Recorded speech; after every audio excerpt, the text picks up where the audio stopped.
All right, welcome back. This is Dear Baseball Gods, episode 45. And we have a lot, if you're watching the video version of this, there's a lot of new things going on. Number one, I have a new mic. It's not really a new mic, it's a lavalier mic. It's clipped to my shirt. My Pelican Bat Wax shirt, which shout out to Pelican. They by no means sponsor or anything, but I have their shirt. They kind of have like an old school style, and I think they have cool stuff. So I've had this shirt for a couple years and I still dig it. So anyway, I have a different mic. It still seems like it sounds pretty good. And really I just left my other one in the stand at Warbird Academy. But B, and much bigger, I am bald. I got really fed up with my haircut the other day, which I'd buzzed my head to like a number 2 for a long time in college. But when I had like still pretty thick hair at that point, it looked fine. And then when I started thinning a lot more at like 28, I started to question whether that was the right thing to do, because when you buzz it, it just, short hair, it wasn't enough to cover the landscape beneath. So I started growing it out last year and started getting real haircuts again at 29, something I hadn't done in a long time. And as long as it was like a medium length, it was still pretty good. But if it got too long, then it was like the scraggly trees, you could start to see the gap between them. But when they were just like shrubs, the forest looked a little more dense, I guess. So anyway, my hair was just like, I needed a haircut, and it was Thursday, and I couldn't get a haircut probably till next Tuesday because my barber's not open on Monday. And I had already like filled my day out on Friday, and I was traveling to Indianapolis. And I just was like, God, I look terrible. I hate this haircut. I can't go this whole weekend with and I'm never self-conscious. I'm like way too arrogant to usually feel self-conscious, but I just like hated my hair, the way my hair was. So I decided I was just gonna like go bald and just like, I didn't bick it, but I put like the 000 guard. I have this nice Oster high-powered trimmer. And so now myself and my business partner, Lucas Cook, both have the same bald head, and I'm still coming to terms with it. It's weird when you do something new, you like look in the mirror and you don't like that. Who you are in the mirror is not who you envision. And I'm still faced with that right now. I think I need some tan on my scalp maybe, and that'll sort of go away. Now, I don't really care that much because I'm just like way too handsome for my own good. So if this knocks me down a peg, that's fine. But it's been an interesting transition. Again, I still look in the mirror and don't see my normal self. So it's been odd. But I remember like when I wore aviator sunglasses for the first time, I felt that same way. I'm like, these make me look like a bug. They look terrible. But then when you just start to get used to them, they start to blend. And I like aviator sunglasses, so whatever. But anyway, so a lot of big changes. New mic, new haircut. Or lack of hair, I'm just packing it in basically. I'll be dead 32. I'll be dead in decades now. I'm getting close. So anyway, this is episode 45, and I'm going to talk a little bit about umpires because we had a fun weekend with my team, and I had an interesting. I made a mistake. I talked to the umpires, and it ended up helping us in the end. I don't know that anyone knows this but me. So. My big thing with the umpires is I've told our families in my academy, I've told the players, and I've experienced it in my own career that we expect umpires to be terrible, and that's not a knock on them. We're just going to expect to get bad calls, to get screwed with calls, to win and lose games on poor officiating. And this is not like an anti-umpire rant or anything. This is just like the nature of youth sports. They're not highly trained, they're just lowly trained, whatever you want to call it. And most umpires their strike zones aren't that good. They make very poor calls on the regular. All right, we'll just be honest about it. Now, there are some very exceptionally great umpires, and they're all people, obviously. So we try to, at the very least, treat them like people. But anyway, I asked our organization to not get on the umpires. I told my players, do not get on the umpires. Expect to get rung up on bad pitches. Expect to get bad strike calls go in your favor when you're pitching. So it all evens out in the end. Just like with all the luck in baseball, it's all going to even out in the end. So let's just not make it a big thing. So Me being in my head coaching role for the first time, it's been, I go up and interact with the umpires more. I can run out there and yell at them if I wish.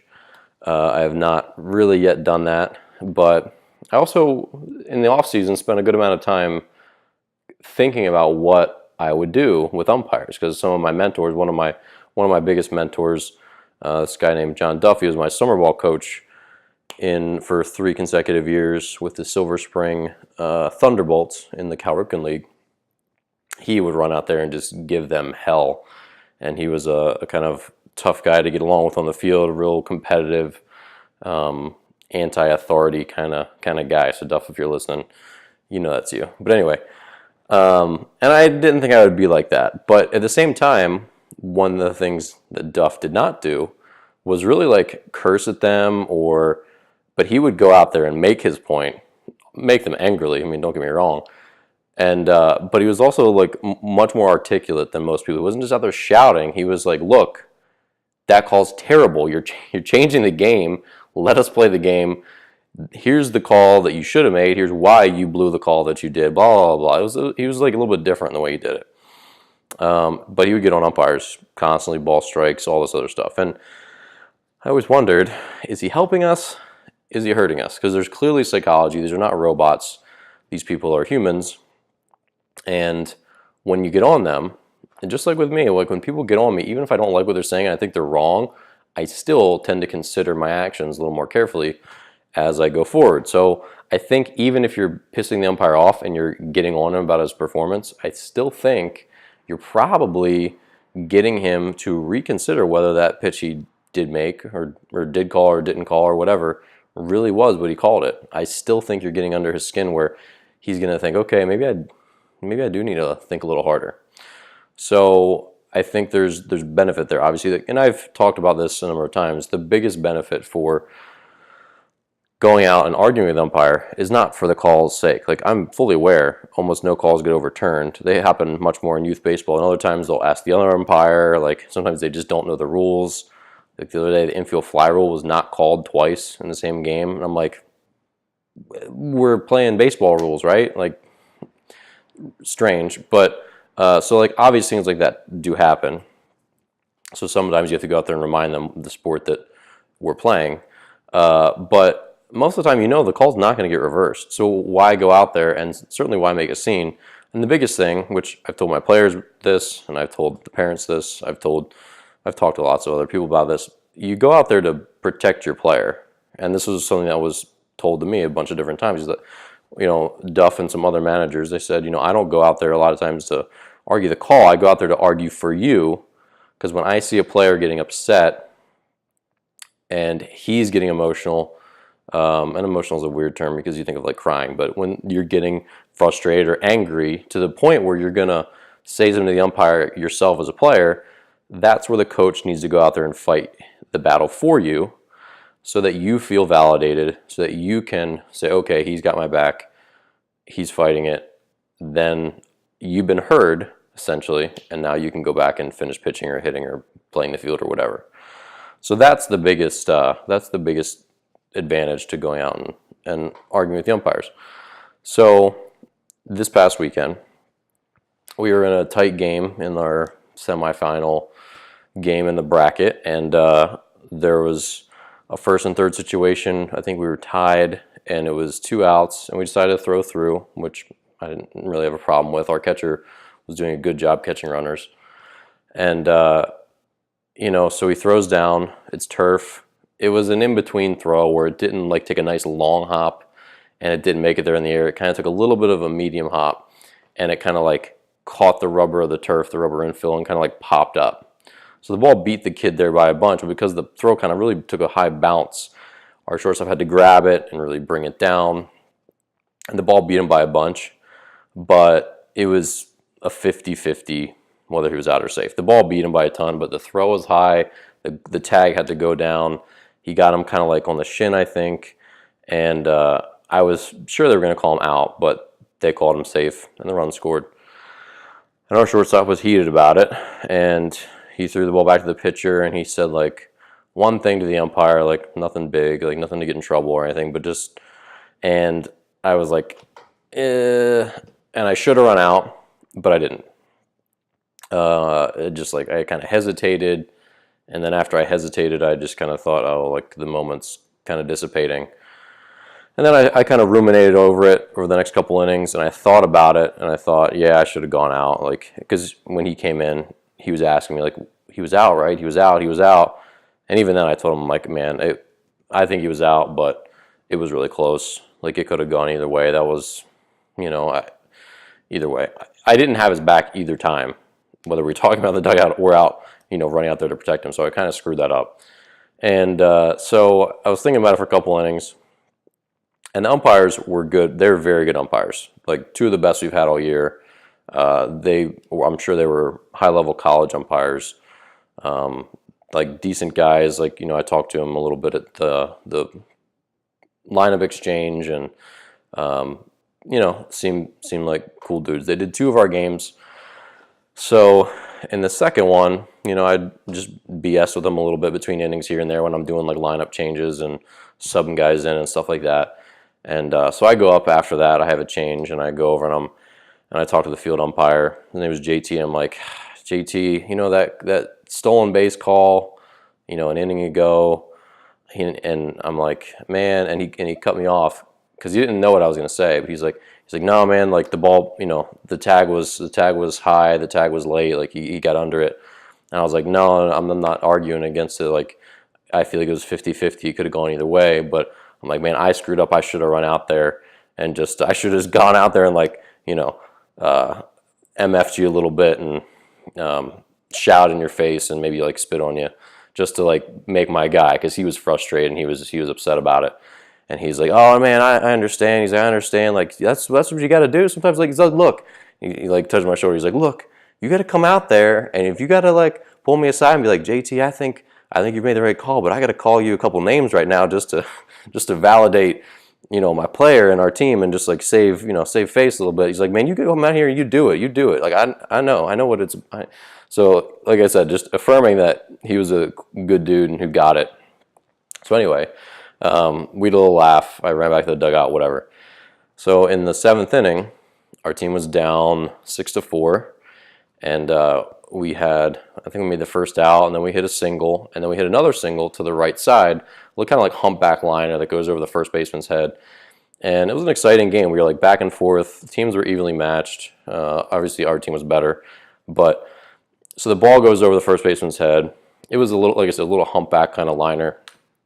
Off the bat, I knew it was going to fall in. It wasn't anywhere going to get caught, but the runner at first kind of hesitated and kind of waited to see it fly a little bit longer. And as soon as he started to like run, realized he was going, I can project my voice pretty well. I was like, get going, like get here.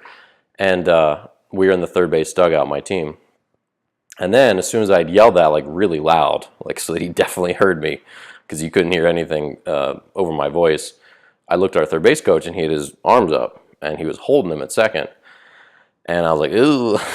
And just sure enough, he like runs hard through second, coming to third base, which he was going to make it easily. Like off the bat, it was like a ball slicing over, again, like kind of more over the first baseman's head than the second baseman's head by a wide margin. And it was going to be easy, like standing, like walking into third base if he's just going on contact pretty much. But third base coach is holding him up, which wasn't the wrong move because, again, we needed 2 runs. We didn't need 1. He was the lead runner. So getting to third base wasn't that big of a deal with 1 out. Like he needs to score anyway. The guy behind him's got to score for us to tie the game. So obviously he gets halfway to third and then gets called a rundown. And as soon as that happened, I'm like, oh, the game ends right now. Like this, if he's out at second here or out at third, if he's out in this pickle, that's the ball game. Like we're gonna have 2 outs and a runner on first. And it's kind of a bad rundown. It's not the worst rundown, but it's kind of a bad rundown. It's like 1 or 2 throws. Then he's going back to second, and the throw is going to second, and the ball beats him by a pretty good amount. And he slides feet first, which is the worst way to slide back into a base. And the tag goes down. It's like pretty clear that he was out. And JT, our umpire in the field, calls him safe. It was, it was a big deal. So then we had first and second, 1 out. We end up plating him, and I think we were down to like maybe a runner on second, maybe, I don't know, and we ended up losing. So we didn't get the tying run, and we lost 6-5. And as the players are coming off the field in the next inning, or in that end of that inning, JT comes over and he pulls me aside. He goes, "You see that call at second base?" He's like, "I got you, I got you, I got you." And I was like, all right, all right. So my point here is, umpires are people, and I've actually liked meeting them. Like they like baseball, obviously. Like a bunch of them seem like cool guys and enjoy the game and have a good perspective. And obviously you have to have some level of patience. And I don't know, like baseball is just not that big of a deal. So if we're out there making it a big deal, watching 13, 14, 15, 16U baseball, if we're out there just grumpy and disgruntled, like why are we doing it, right? So the bunch of umpires we've had have been just like easy going, like whatever. They're out there just having a good Saturday umpiring baseball. And so obviously, like if I had not gone out there and kind of just BS with him and told him how I should have gone out and yelled at him, there's no shot he gives us that call at the end of the game, right? Like he was under the tag enough where it wasn't like the most absurd safe call you've ever seen. It wasn't absurd, but like probably at least 8 out of 10 times, if that happened, that like that exact play 8 out of 10 times, he's out. Very, very rarely is he not out on that, because the ball beat him. Me might have got under it kind of, but I mean, I was like, oh God, he's out. He was safe.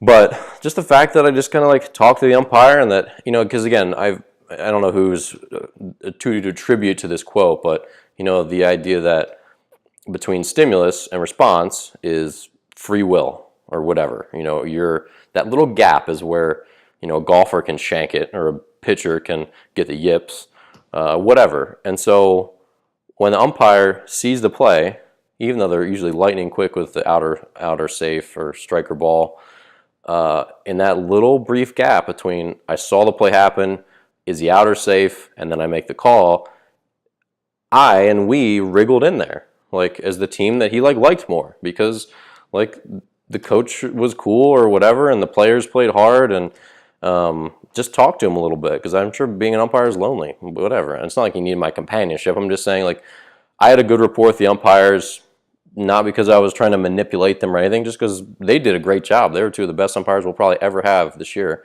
and just kind of like talked baseball a little bit with them. And when it came down to it, between stimulus and response, the play and the call, he decided, I'm going to give these guys this call. And that's pretty awesome. So, you know, we're trying to establish a good brand with our team, an organization that has class and wins and plays hard and just has like good principles in general. And some of that is just me when I'm traveling with the team, trying to have a rapport with the tournament directors and the other coaches and the umpires, just like shake their hands and say hello and BS with them a little bit, and just like have a kind of a personality. Like that's part of it, just being a decent person. And you know, it seems like that's, if nothing else, we're going to be on the right side when it's very borderline. They're not going to, I don't think, ever try to screw us out of calls, and if they have makeup calls, they're probably going to go our way. So it's just been one of those things where with all interactions as like a business owner or a coach or whoever, with all these interactions with people, you always have, it's not that you want to manipulate other people's responses, but you have a way to shape your behavior and your responses to get what you want out of the situation. And usually that's just to have a harmonious relationship with whoever you're talking with. So the way you listen and the way you respond to people and the way you just show disapproval or approval, or your body language, or just the way you greet people, your eye contact, all these things have a huge, profound effect on how people feel about you, and then your product or your business or your organization, your team, whatever it is. So it's continued to be an interesting learning thing, whatever I'm trying to say, I don't know. This is one of my first night podcasts, because I have a long day recording more video tomorrow, and so I lost a word here. All right, deal with it. But anyway, so it's been interesting being on the coaching side, dealing with umpires for the first time, because as a player, I still never got too super worked up about calls. Obviously, like intense situations like that one, where, you know, that stolen base call cost us a run. Now, the real response to that is like, look, you don't like the call, catcher, hit him in the chest, throw it in the air, or make the long hop. You could have made a better throw. The reality is he could have made a better throw, and the kid was dead. Like, it was a strong throw. It was a quick release. It was a fastball that he ran on. Our pitcher held him pretty well. Everything was set in motion for us to catch that runner, but the throw was mediocre. It was a hard throw. Make it to him in the air. If you make it to him in the air, the umpire's discretion doesn't even come into play because the kid's out by an absolute mile, right? So at the end of the day, that's still my response to it. And one of the things that my coach Duffy that I never agreed with was that he would say how, this pitch, umpire calls, 1-2 fastball on the corner, clearly on the plate. Umpire calls it a ball. Now it's 2-2. Instead of throwing him let's say it's 1-1. That was a bad example. 1-1. Fastball right on the corner. Clearly a strike. Calls it a ball. Now, instead of being 1-2 where I go to my slider, my wipeout pitch to punch that guy out, now I got to throw him another fastball and he drives it. That pitch, because he called that strike a ball, changed the at-bat. It changed what I could throw and what I could do. It's like, instead of me taking, like my fist to the fight, if I got that strike call, now I get to use like a bazooka. I get to go to my slider. Like when Andrew Miller with his wipeout slider for the Indians, when he's 3-1, ignoring the fact that he could still throw 3-1 sliders. When he's 3-1, he's probably got to throw a fastball more often than not. So if that 2-1 call goes his way and he's 2-2, now he's probably going to throw that slider or whatever. But so one ball or strike call absolutely can change the at bat, and that happened to us the previous week where. I remember the situation. I don't know that anyone else on our team really would have, because it seemed like an inconsequential pitch. But we had the bases loaded. We were down 4-2. We had 1 out, and one of our bottom of the order hitters up. But it was 3-0. Kid threw a legit strike, and then 3-1 threw a pitch that was clearly a ball. It was clearly mid-shin. The catcher dragged it down, never started to strike, ended clearly a ball. And the umpire called it strike 2. And then on the next pitch, struck our kid out. That pitch changed the game. It legitimately changed that game. That one fastball that would have walked in a run, besides walking in a run, it was also bringing up a stronger hitter who was up behind him, who would have come up with 1 out in a situation where at 14U baseball, they're not turning double plays like crazy. If this next kid does is put the ball in play, we probably tie the game. So that was like a 2-run, maybe more than 2-run swing because of one pitch. So Duff would go out and he would argue, when a bad strike ball call, like you're changing the game. You get it out in the field. You get it out in the field, it might end the inning, but instead it's a safe call. The inning extends, single, double, now the floodgates open. It can change the game, but at the same time, it is part of the game too. And again, those calls are going to go over time to both teams. Now, when say you're in a championship game or you're in a like we were in a semifinal game, we would have gone and played for a tournament title if we'd won that game. It's hard to think like long term, like, oh, these will all even out when it costs you a tournament victory potentially today, or it costs you a World Series. It's hard to say like, oh, it'll even out when I don't care about it evening out. I wanted that call now because he changed my career. Like with I can't think of his first name, but Mr. Galarraga, who threw the perfect game that Jim Joyce blew the call on the last out at first base, right? That changed everything, just that one call, obviously. So it's tough to say, like, oh, he probably got other bad calls went his way, right? But they didn't even out for that one. That was a perfect game. That puts him in the record books forever. So it's hard to say, like, oh, I got a couple bad calls a year ago that were just 1 out call, but this was a much more important 1 out call. So it's hard to have the correct perspective, I think, to really think long term. And that's the same thing. I've talked about poker a bunch of times and the odds and how people get, at the table get pissed when they play good cards, they play them the right way, and someone else plays like a moron, makes a call they never should have called, and then they win and take all their money. People get pissed when that happens. But at the same time, the smart players realize that when people make those dumb calls, they will win sometimes because of just pure luck. But most of the time when they make that call, they get their money. They get that idiot's money. And they want people to make that bad call. You want them to make the bad call that 1 out of 10 times you get screwed on, but 9 out of 10 times they screw themselves because it was the wrong thing to do. It's the poor percentage play. So it still goes that way, and that's why I don't really complain to the umpires as a coach. That's why I didn't really complain about the umpires as a player. Now, when it really, again, it can really change things for you. You get a ball, a obvious strike called a ball. Now you make another pitch, and the guy hits the ball in the gap and plates 3 runs or something. It's tough to say, like, okay, I'll get the next one, because one call is probably not going to give you 3 runs back. But at the same time, it is just part of the game. I don't know that baseball's better with robot umpires. Maybe it is, but at the same time, it's what you live with. And with all this stuff, you just try to have a perspective on what you can and can't control, which that's just like the most cliche thing. Like, I get so irritated and annoyed people like, oh, just trust the process, and it's just this and that. I'm so tired of hearing the process, of seeing #process on people's shirts, because at the end of the day, when you play long enough, no one cares about your process. You don't get paid for your process. You don't get paid for any of that stuff.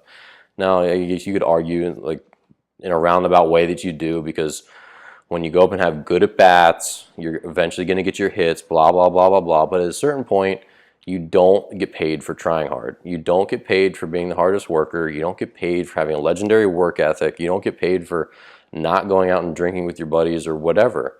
You don't get paid for any of that. You get paid for results. And so the process is great, and the process really is what gives people long-term results. I completely and utterly agree and get that. But at the same time, sometimes people will just put too much emphasis on the process, and it's just a fun buzzword. Oh, the process. So just keep grinding it out. Trust the process. Okay, process is great, but when you go out there and your process has been good, but you don't get good results, do we care about the process then? You know, if your process is good, you have immaculate work ethic, you have immaculate pregame habits, you have great routines, but you go out there and you suck, do we care about your process? You don't get any points for process. You get points for getting people out and being contributing to winning games for your team and to providing value. So all that stuff, you know, what you can and can't control, process, I don't know. Over time, it gets tired to me. And while, again, I completely agree with all that, sometimes, you know, like, even in my own team, like, look, guys, we're doing things right in practice, or we're doing things right. We have a good pregame routine. We're doing things, but when you go out here and drop fly balls, you know, you got to make the plays. Like, no one else can make them for you. And then the other thing I want to talk about with umpires is just the strike zone in general. So this has nothing really to do with umpires, but just how much the strike zone changes and the standard for throwing strikes changes over time. So I don't think a lot of young players understand this. I know I didn't understand it as I aged, and I didn't play affiliated baseball. I didn't play Major League Baseball, but the levels that I ascended were similar. So I started in the Frontier League after playing small Division I baseball at UMBC, and I played in the Frontier League, the American Association, and finally the Atlantic League, which the Atlantic League is very close to like AAA baseball, like AA, AAA baseball. So the quality of umpires rose with every level that I rose as well. So basically, and what happened with me, and I was listening to this leadership book. I've been doing a ton of audiobooks this year, but one of them I've recently listened to was called The Hard Thing About Hard Things by Ben Horowitz, who is I think he's the CEO of Andreessen Horowitz. I think he's the CEO, don't quote me on that, but he's obviously the Horowitz in Andreessen Horowitz, which is a venture capital firm in Silicon Valley. So Silicon Valley, whatever, however you say it, one of those valleys in California, whatever. So anyway, he's talking about his life as a CEO. He was a CEO of a couple different companies, and he gives just lots of leadership advice. So a lot of that wasn't relative to me because it's kind of a little bit specific to CEOs sometimes, and I maybe would consider myself the CEO of Warbird Academy. But anyway, he talks about how nothing prepares you to be a CEO other than being a CEO. and he said how with promotions within a company, you never know. He's like, within any company, you'll find tons of examples of people who you say, how in the world did he or she get that job? They're an incompetent idiot. How are they a senior vice president? And he's like, look, that's not maybe the wrong observation. There's always going to be people who are incompetent for the job they hold. And he's like, and here's the reason why. How are you ever going to know when they hit their incompetency level? So you have these people that do their job well. They get promoted. They do that next job well. They get promoted again. How are you going to know when they're going to hit their ceiling, when they can't do the job properly anymore, when they're finally in over their head? He's like, you're not going to know that until they get there. And then they're going to be there, and they're maybe going to be just kind of like in that position for a while. And suddenly you didn't know this, but now you have, you promoted a sales account manager to then like head of account sales to like regional manager to, the junior VP to like senior VP to like CFO. How did you know if he's done everything well to that point that he wasn't going to be a good CFO? You don't know until you promote him there. And then he's there and he's incompetent or she's incompetent. And I got that. I get that because that's exactly how it is in sports. You try to get to the next level. You play junior high baseball, which when I grew up in Maryland, there was no junior high sports. It's a new thing to me that they do that in the Midwest. They play junior high baseball, but they didn't have that opportunity. It was middle school where I grew up. But anyway, you play junior high baseball, and then you play freshman baseball, JV baseball, high school baseball, varsity baseball. Can you play all those levels? A lot of freshman players struggle at JV, then they don't make the varsity team, or they do okay at JV, and then they struggle at the varsity level, and that's where their career ends. Or they succeed at the varsity level, they play D3 baseball, and then that's where their career ends. Obviously with sports there's a little difference because you can be very competent. Like you could be a successful Division II baseball player, hit 370, and not get drafted, and not play professional baseball. So even though you succeeded at that level, people know you're not going to be competent in the professional level, so you don't get selected for that job. But then you could be, say you're a successful Division I player. They draft you, you go to rookie ball, or you're $1 million high school draft pick, and you get $2 million signing bonus as a, second round pick. Second round picks, I think they all get over $1 million now. It's crazy, but second round pick, $1.6 million. You go to rookie ball, you get destroyed. Next season you come in, they send you to A-ball, you get destroyed. And then you go back, they send you A-ball again, you repeat it the second time, and you get destroyed. They weren't going to know that until they put you in that situation. It's no one's fault. It's extremely hard to pick talent, especially in baseball. I think in basketball and stuff like that, like it seems maybe a little easier, but in baseball it's kind of a big crapshoot because they just don't know mentally, physically, are you going to hold up, are you going to get injured, are you going to do all this stuff? When are you going to hit your level of incompetency? They just don't know. And so one of the factors with that, especially for pitchers, is, and this is where I kind of come in, is the strike zone. So the strike zone, like the strike zone that I see now with kids, it's big. I mean, it's big. And even at the high school varsity level, it's a big strike zone. In college, pretty, liberal strike zone. They'll give you some off the plate. Every umpire is different, obviously, but the zone is significantly bigger in amateur baseball. And then in pro baseball, it really contracts. And then as you get higher up, umpires get better, and they're looking really specific, like they're on that corner, like ball. And you're like, really? It's like really close. You couldn't just like say strike. They're like, no, I know that's a ball. Like for me, that's a ball. And there's still lots of bad umpires, but as you get better ones, I mean, you see how they're very sharp and they know what a ball and a strike is for them. And this is where your command gets exploited. So say your guy has really good strikeout stuff, but your command wasn't that great. Say you're walking four batters in college per 9 innings. If you go to pro ball, you might start walking 5 or 6 because A, hitters are more disciplined, so they swing at fewer balls. So they don't help you as much on giving you that high one that's out of the zone or lunging for one that's clearly breaking out of the zone. So the hitters give you fewer strikes that would have been balls.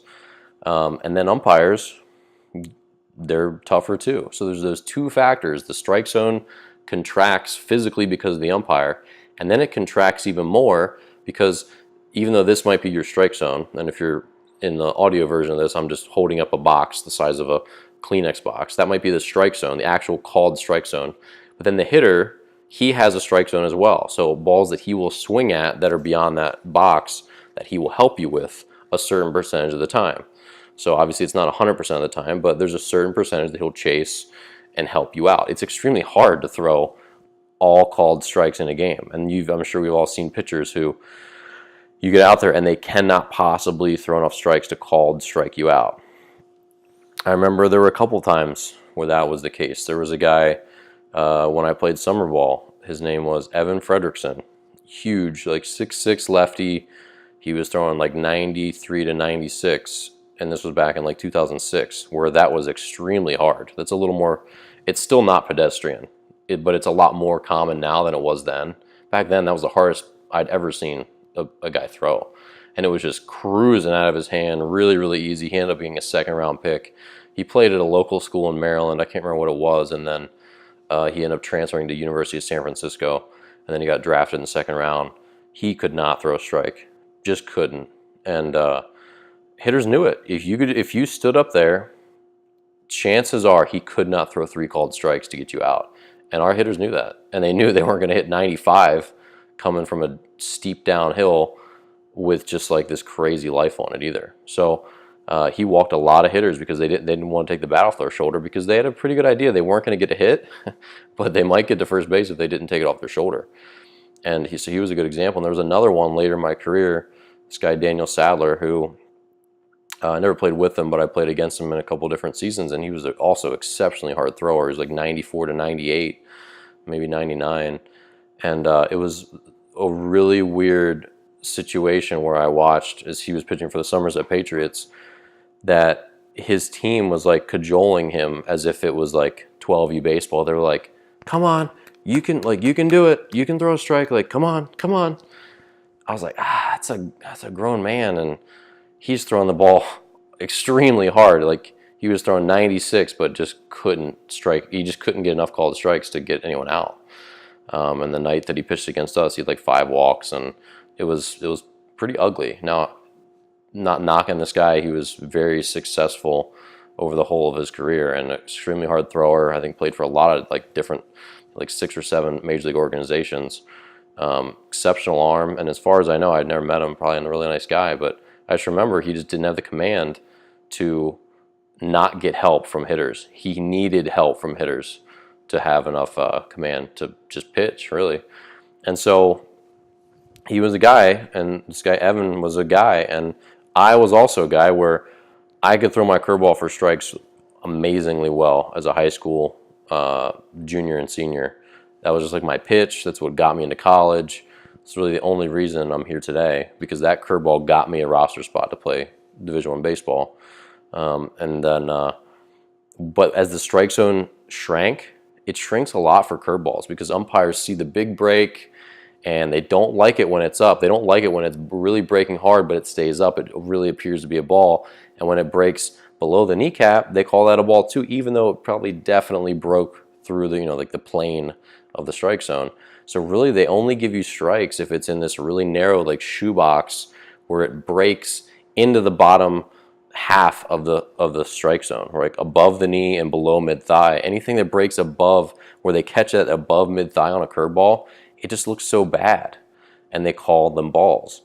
I ran into my incompetent period, or not incompetent period, like I hit incompetency in the Atlantic League, which, lots of like former AA and AAA umpires too, the guys with really small strike zones, and hitters that laid off my curveball. So hitters didn't help me with my curveball, and I couldn't throw it into that shoebox. I just couldn't. I just didn't have the command to do it. And that pitch just like went away from me. So that was where I hit my level, where not enough guys chased, and the strike zone was too small for me to throw that curveball effectively. And I knew that, and I knew it limited me, and I knew that I just probably couldn't have been a major leaguer unless I had some other pitch, some other breaking pitch that I could throw for a strike enough, because I just did not throw it for a strike enough to get hitters out. I knew I couldn't throw a 2-1, 2-2 curveball in the major leagues and get an out on it. A guy wouldn't swing at it if it was in the dirt, and I couldn't throw it into that little shoebox to punch him out on strikes. And I couldn't throw it into that shoebox enough where they knew they had to swing at it, because when you throw it for enough for strikes, then they do start to expand. Hitters will start to chase it more. But when you're never throwing it for strikes, they know, oh, I see curveball spin, I'll just take it. It's called Xing it out. And so umpires obviously play a role in that too, because again, the higher level you go, the better umpires get, the more specific and narrow and tight that strike zone is, and the better the hitters get, the narrower their chase window gets, and now you'll eventually reach, if your command is not excellent, that level of incompetency, and you're not going to know it until you get there. And I was lucky I had good enough fastball command where I could throw enough strikes to kind of make up for a lack of command of my curveball, and also like a relative lack of command of my changeup too. So I know that the reason, besides injuries and advanced age and all this other stuff, just not being able to command my off-speed stuff is really the big red flag in me as a player. So and again, it's just one of those things you're not going to know until you get there. And then with like hitters, same thing. Hitters are great until they start seeing curveballs, right? Everyone's great at baseball until they start seeing curveballs. And then can they figure it out? Can they adapt? Can they learn to hit that pitch? A lot of kids can't. And then varsity, you start to see more decent breaking balls. And then college, you might be able to hit a high school breaking ball, which in general are not very good. Kids that think they have a good breaking ball in high school don't have a good breaking ball at all in the grand scheme of college and pro baseball. It's actually a piece of garbage compared to what real curveballs look like and real sliders look like. And these hitters, they get to the next level, hit a $180, and that's it. You hit a $180, you get to play some Division I baseball because you can smash high school pitching. If you're a good hitter in my area, you're going to see 77 to 82 most of the time as a high school varsity hitter. That's what you're going to face. So if you got a nice swing and you're pretty strong, you could just feast on that and go 0 for 4 when you see the once in a while 87, 88 and above kind of pitcher, because they're out there. There's some good arms in the area too, but the vast majority of them are high 70s, low 80s. So if you smash this high 70s, low 80s guys with junky breaking stuff and no changeups to speak with, because no one throws a good changeup, you might get a chance to play Division I baseball if you're a big physical guy and you fit that mold. But then you're going to face 88 to 90 most of the time with guys with better breaking balls than you've probably ever seen, and you might go 0 for the world, and that's where you hit your incompetent period. Like, you just didn't know. You did well with what we asked you to do in high school. You feasted off those bad pitchers. But now the level of play jumps tremendously, and you just maybe can't do it. That's just kind of how it is. Same thing with pitchers. You can dominate high school hitters with a fastball, decent command, and 1 second pitch that's okay. And if you're 87, 88, 89, and you have an okay curveball, you're going to dominate high school baseball. And you probably get to play some Division I baseball, and you might get destroyed because 88's not going by guys like it was in high school. And that curveball that was pretty good because you threw 88, it's not very good anymore. It's a below average curveball for Division I level. And now you got to sink or swim real quick. You got to figure out how I can throw higher quality strikes with my fastball because I don't blow by guys anymore. I got to figure out how I can throw a better curveball or develop a slider. And I was talking about in another podcast how no one teaches kids sliders. Everyone learns a curveball first. Everyone learns a curveball until I think they get to college for the most part, and then they make a decision like, hey, your curveball's not good enough to get hitters out here, so let's teach you a slider because they're just going to teach you the pitch you haven't learned yet. And there's some percentage of kids that throw sliders in high school, and a very small percentage probably in junior high baseball, but on the whole, most youth baseball is curveball based. And then when you get to college and then pro ball, most guys throw sliders. I think it's like 2 to 1 guys that throw sliders to curveballs. So you question like, why is that switch? It's, if most youth players throw curveballs and then most pros throw sliders, chances are those guys that throw sliders in the pros threw curveballs until they hit a point of incompetency, and then they had to pick a new pitch. and obviously it's going to be the other breaking ball, which is the slider. So just food for thought, like everyone hits that level. And again, the umpires in the strike zone, they have a lot to do with that. And then there's other things like arms. They talk about drafting only shortstops, and that's true because the game speeds up so much, and you have to charge the ball incredibly hard as an infielder. You have to have a very strong arm because you have to make all those off-angle throws. Like you see a guy like Andrelton Simmons, charging, fielding a weak ground ball right by the pitcher's mound, falling as he makes a submarine arm angle throw to first base, and he still got juice on that thing. Like that ball's probably going only like 67 or 70. That's a lot of juice from that low arm angle as he's like falling.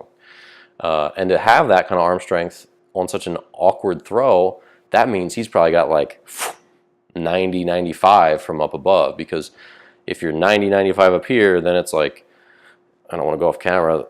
I don't know how to make this work, but the more off balance you get, the less you can like use good throwing mechanics, the more that velocity goes down. So you need to have a very high percentage on tap, so that when you're only tapping into 80, 70, 60, 50% of it because you're on the run, you're on the move, you're off balance, you're jumping, you're doing whatever, you still have enough on it to get big league hitters out who are very fast, because the average big league 60 time is like a 6.9 or something like that. And so it's, the game speeds up a tremendous amount, where guys that maybe can play shortstop in high school don't have the arm strength or can't make off-balance throws enough to play shortstop in any collegiate level. And then guys that can play collegiate shortstop can't play shortstop in pro ball. And guys that play shortstop in the low levels of minors just aren't going to be good enough to play it in the big leagues. So there's that stuff too, and I see it now. I mean, I have players on my team that I know they won't be able to play shortstop in Division I baseball. They might be able to play Division I baseball, but not shortstop there. So we'll find a good position for them. But, everyone thinks they can play shortstop until they can't. And coaches, it's sometimes the eyeball test, or sometimes objective tests. But a lot of it's just speed of the game and all that stuff. And you won't know that until you get there. But guys that have been there, they know, like, hey, you just don't have the arm strength to play short. You don't have the arm strength to play third. You're going to be a second baseman at the college level, or you're going to be an outfielder at the college level, whatever it is, or you're going to be a reliever in pro ball. It's funny that I talked to a scout friend who we were talking about Mizzou baseball. I went and watched my alma mater play Mizzou, and I talked about Mizzou's starter, who was like this good lefty, had good numbers last year. He's one of their weekend starters, and he was like 88 to 92.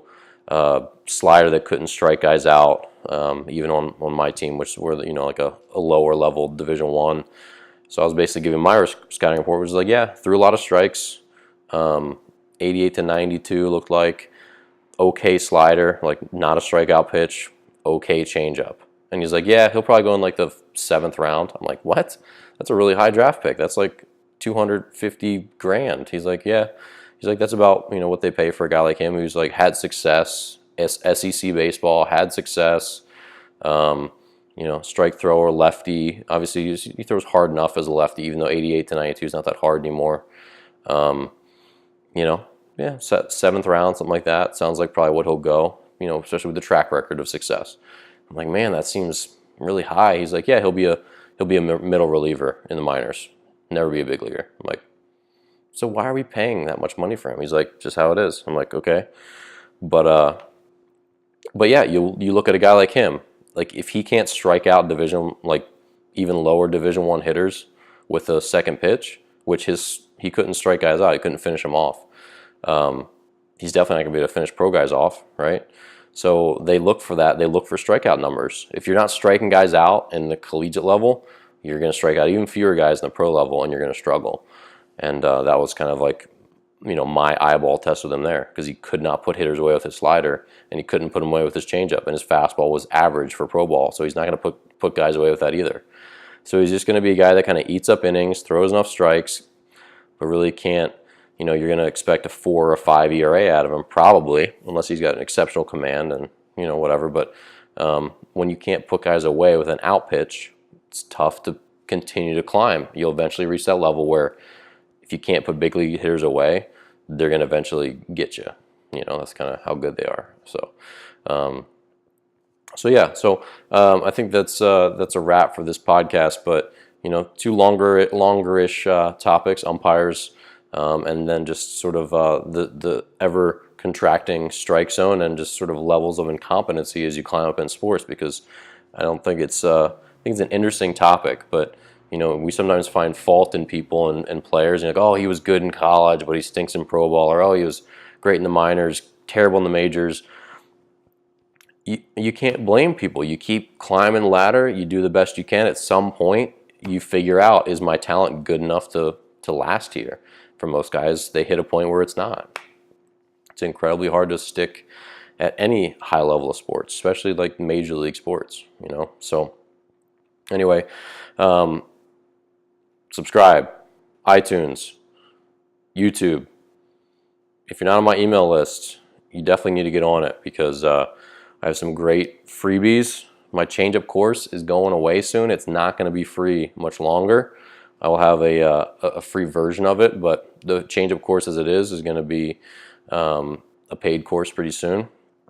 So jump on there. And my newest course, Pitching Isn't Complicated, is launching this week. So stay tuned for that. So if you're not on my email list, definitely jump on there, because I send out good info, updates on my my new blog posts and podcasts and all this stuff. I just kind of aggregate everything for you in a little weekly digest. So if you're interested in that, jump on my newsletter, and we'll catch you next week on Dear Baseball Gods.